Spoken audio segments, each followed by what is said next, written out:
बड़ी खबर आपको देते हैं। भूपेंद्र चौधरी इस सूची में, इस लिस्ट में सबसे पहले आए। सीक्वेंसिंग भी बहुत इंपॉर्टेंट रहती है। यूपी में कैबिनेट विस्तार हो गया है, शपथ ग्रहण हो गया है। भूपेंद्र चौधरी मतलब 1990 से इन्होंने जो है अपनी राजनीति की शुरुआत की।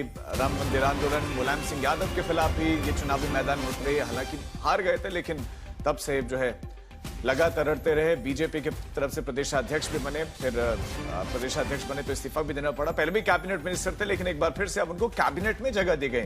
सीक्वेंसिंग में दूसरे नंबर पर आए मनोज पांडे, जो कि पहले समाजवादी पार्टी में थे। 2012 में समाजवादी पार्टी से विधायक बने, कैबिनेट में भी उनको जगह मिली। बड़े खास भी माने जाते थे, चीफ व्हिप भी थे। इस्तीफा दिया क्योंकि राज्यसभा चुनाव में क्रॉस वोटिंग हुई। फिर उसके बाद से पार्टी त्यागी, समाजवादी पार्टी से हटा दिए गए, निकाल दिए गए और भारतीय जनता पार्टी उन्होंने ज्वाइन की। और अब भारतीय जनता पार्टी की तरफ से नंबर 2 में इस बार उन्होंने जो है कैबिनेट मंत्री के रूप में शपथ ली है।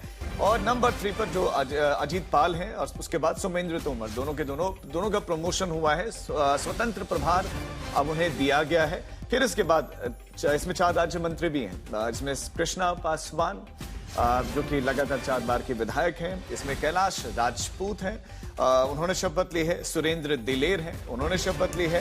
हंसराज विश्वकर्मा, उन्होंने भी शपथ ली है। वो भी राम मंदिर आंदोलन के दरमियान से सक्रिय हुए। कल्याण सिंह के बेहद नजदीकी माने जाते हैं। बीजेपी में 2004 में ही शामिल हुए थे। वाराणसी से जिलाध्यक्ष, जहां से प्रधानमंत्री नरेंद्र मोदी सांसद हैं। तीसरी बार वाराणसी के जिलाध्यक्ष बने और फिर विधान परिषद के लिए इनको राज्यपाल की तरफ से मनोनीत किया गया। और अब इस समय पुष्प गुच्छ देकर उनका जो है देखिए कि आशीर्वाद भी लिया जा रहा है। मुख्यमंत्री योगी आदित्यनाथ का उन्होंने पैर छूकर आशीर्वाद लिया। एक एक करके जो कैबिनेट मिनिस्टर्स हैं वो मुख्यमंत्री योगी आदित्यनाथ से और राज्यपाल से मिल रहे हैं। ये समय सीधी आप तस्वीरें देख रहे हैं। तो ये बड़ी दिलचस्प तस्वीर है।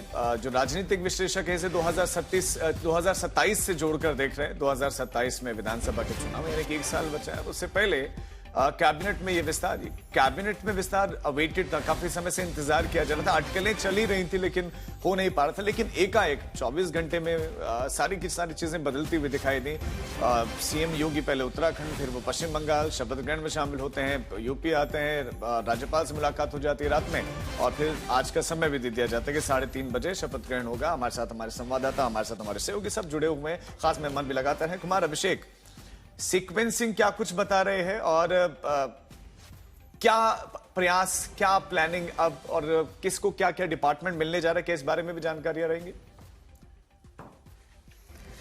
देखिए 7 बजते बजते मुझे लगता है कि इस बात का ऐलान हो जाएगा कि किसको कौन सा विभाग मिलेगा। 2 कैबिनेट मंत्री हैं तो निश्चित तौर पर चाहे मुख्यमंत्री के पास जो जिम्मेदारियां हों उसमें से ये कैबिनेट का पोर्टफोलियो बटेगा, या फिर AK शर्मा जिनके पास कई विभाग हैं बड़े, या फिर कई और मंत्री हैं जिनके पास 2-2, 3-3 विभाग हैं, उसका बंटवारा होगा। लेकिन जो सीक्वेंसिंग की आपने बात की, निश्चित तौर पर देखिए भूपेंद्र चौधरी कोई बहुत जन नेता नहीं रहे, लेकिन संगठन के बड़े नेता के तौर पर उनकी पहचान रही। संगठन में काम करते रहे हैं, चुनाव कभी जीते नहीं, लेकिन जिस तरीके से उनकी एक बड़ी पहचान शीर्ष नेतृत्व से जुड़ती रही, उनको उसका फल मिला है।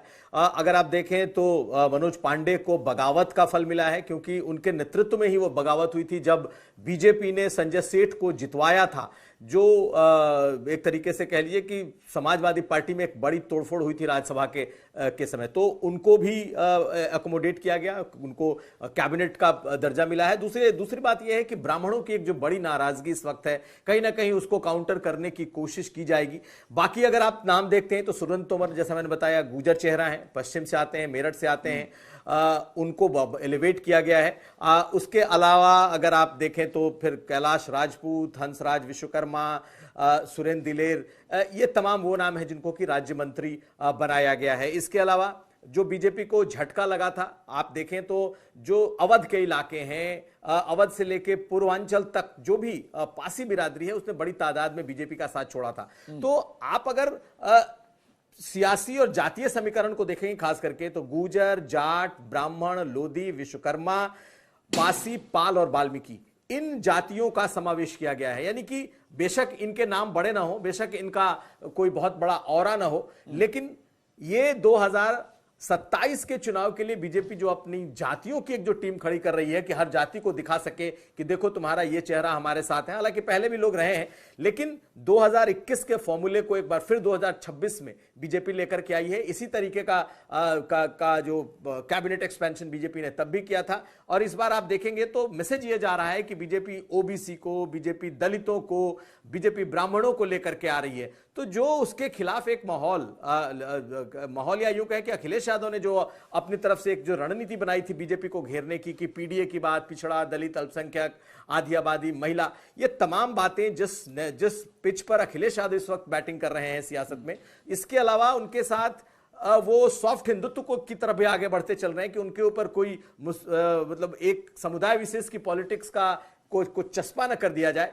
मुझे लगता है कि बीजेपी उसको एक काउंटर करने की उसकी एक रणनीति है। अब बीजेपी की जिसे कहते हैं ना फिल इन द ब्लैंक्स, वो पूरा हो चुका है। सभी 60 के 60 पद भरे जा चुके हैं। अब आने वाले 9-10 महीने जो हैं वो बीजेपी को तैयारी करनी है। तो अखिलेश यादव की सियासी काट के लिए, पीडीए की सियासी काट के लिए इसको देखा जा रहा है। यह जरूर है कि कोई बहुत बड़े चेहरे नहीं है। आपको एक लाइन और बता दूं कि जैसे ही ये लगभग तय हो गया कि ये चेहरे, ये नाम, ये जातियां मंत्रिमंडल में जा रही हैं, तभी ब्रजभूषण शरण सिंह का एक ट्वीट आता है और वो सरकार को इशारों में ही सही अपने शेर के माध्यम से खरी खोटी सुना डालते हैं।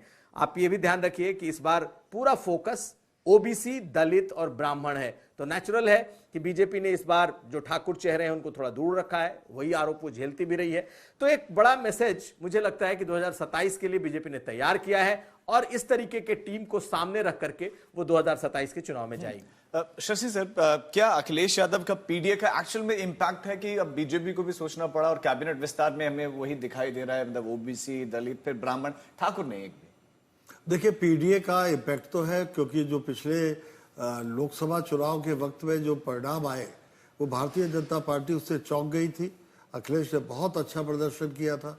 अभी भी वो पूरी तैयारी कर रहे हैं। अगर आप वेस्टर्न यूपी में देखिए तो उन्होंने गुर्जर सम्मेलन, जाट सम्मेलन, तो वो लगातार काम कर रहे हैं अपने जो उनके नए टारगेट वोटर्स हो सकते हैं उन पर। लेकिन मैं यहाँ जो कुमार अभिषेक कह रहे थे उनकी बात को थोड़ा आगे बढ़ाता हूँ कि जैसे ये जो लीडर्स हैं, मैं पहले भी मैंने कहा था, मैं मानता हूँ उनकी कोई प्रादेशिक बहुत ज़्यादा पहचान नहीं है, लेकिन अपने अपने इलाकों में ये कुछ वोट्स अगल बगल की सीटों पर भी मैनेज कर देंगे। जैसे मनोज पांडे हैं, ये एक स्ट्रॉन्ग, दबंग ब्राह्मण नेता के तौर पर वहाँ जाने जाते हैं, और जहाँ ठाकुरों और राजपूतों की लड़ाई चलती हो अवध में, वहाँ ये एक असरकारी नेता हो सकते हैं। और राजपूतों के नेता की बहुत ज़रूरत नहीं है मुझे लगता है भारतीय जनता पार्टी को। योगी आदित्यनाथ खुद जन्म से राजपूत हैं, राजनाथ सिंह जी वहाँ से हैं। तो मुझे लगता है कि जो राजपूतों के दो सबसे कद्दावर चेहरे हो सकते हैं राजनीति में, वो उत्तर प्रदेश से ही है, तो उसकी उन्हें ज़रूरत नहीं है।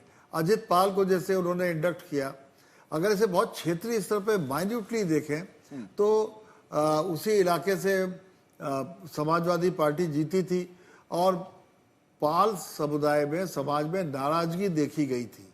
तो ये अगल बगल के 1-2 जिलों में अगर कोई असर डाल पाते हैं तो भारतीय जनता पार्टी की जो विजय यात्रा है उसको थोड़ा सा ये संबल देंगे।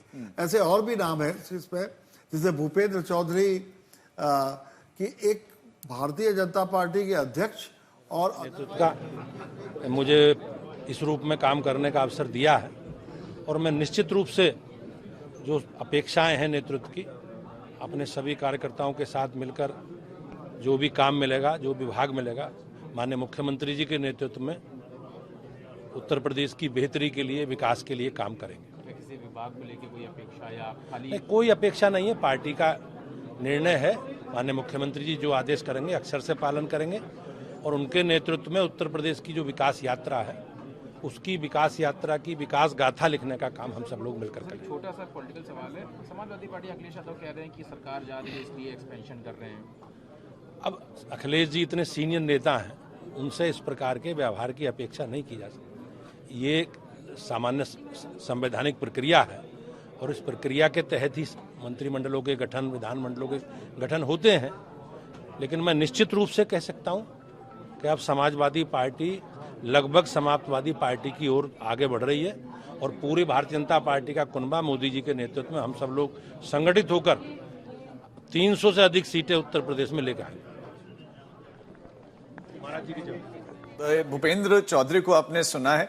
आशुतोष, भूपेंद्र चौधरी पर मैं आपका रिएक्शन कि मतलब उनकी क्या आपको खासियत ऐसे दिखाई देती है? मतलब चुनाव नहीं जीते हैं लेकिन उसके बावजूद भी पार्टी के भीतर बहुत अच्छा एक स्ट्रांग होल्ड